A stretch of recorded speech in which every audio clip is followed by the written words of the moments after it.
Hi folks, this is Larry. Today we're going to show you how to change the capacitor in your outside AC fan. If the fan sits here and just hums, this is what you're going to change, the capacitor.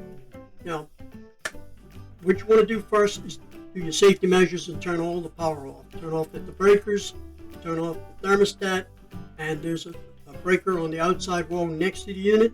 You want to pull that plug out, which we'll show you here in a second. Just pop the top up, it pushes up and it raises out. And it's at the top there, and just pull that right out. Now the capacitor can hold some power, so don't go put your fingers on the terminals right off the bat. It should discharge over time, but just handle it with very insulated pliers and you shouldn't have to worry about it at all. Now, basically you can take two screws off the bottom of this panel.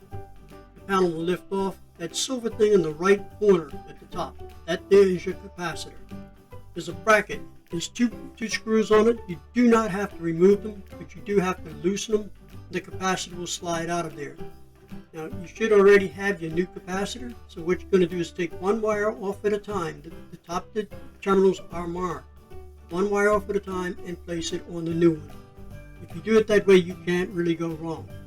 There's letters on the side of the capacitor. That's the numbers you can use to order a new one, so you'll be able to get the right one.